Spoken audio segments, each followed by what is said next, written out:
এখন সংসদে বক্তব্য পেশ করবে মোহাম্মদ হারুন। মাননীয় সদস্য, আপনার সময় 4 মিনিট। ধন্যবাদ মাননীয় স্পিকার। মাননীয় speaker, we are from Bangladesh. পৃথিবীর এক কোণে অবস্থিত ছোট এবং সুন্দর একটি দেশ যার নাম বাংলাদেশ, কিন্তু অত্যন্ত দুঃখের সাথে বলতে হয় এদেশের মানুষের শান্তি নেই। মাননীয় স্পিকার, এদেশে উন্নয়ন নেই। সাধারণ মানুষ ন্যায়ের পক্ষে কথা বললেও তার বেঁচে থাকার অধিকার নেই।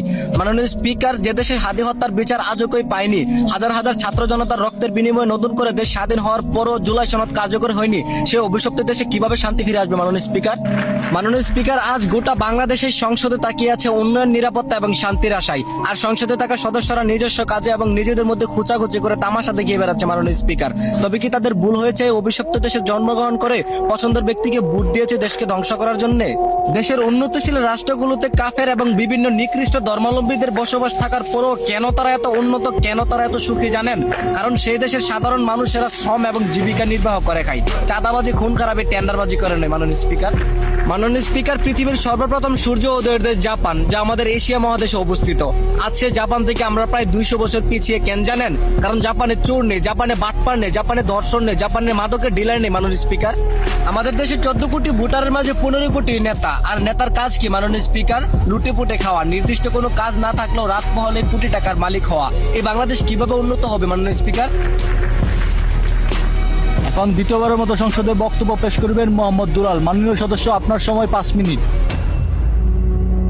ধন্যবাদ মাননীয় স্পিকার। মাননীয় স্পিকার, আমরা এমন এক দেশে জন্মগ্রহণ করেছি যে দেশের শিক্ষা দীক্ষার চেয়ে মূর্খের দাম অনেক বেশি, যে দেশের মেয়েরা থাকার কথা পর্দার আড়ালে, সে দেশের মেয়েরা প্রতিনিয়ত ধরা খাচ্ছে আবাসিক হোটেলে। মাননীয় স্পিকার, মাননীয় স্পিকার, এটা বাংলাদেশ, যে দেশের সংসদ থেকে এক সপ্তাহ ট্যুরে যুক্তরাষ্ট্রে গেলে তার বাজেট হয় 100 কোটি টাকা, আর এদিকে না খেতে পেয়ে মৃত্যুর পথে দেশের সাধারণ জনতা।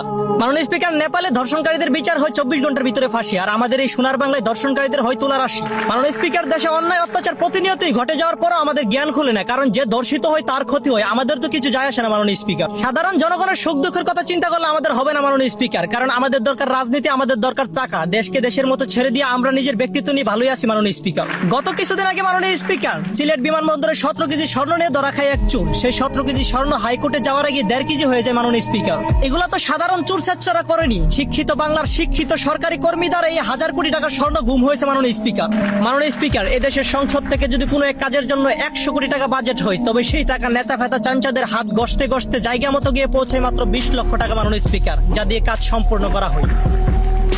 মাননীয় স্পিকার, আমার আর এই দেশ নিয়ে কিছু বলার নেই। যাদের হাতে এই দেশ, তাদের জ্ঞান যদি ভালো কাজে না লাগায়, সেটা তাদের ধ্বংস এবং তাদের ব্যর্থতা। মাননীয় স্পিকার।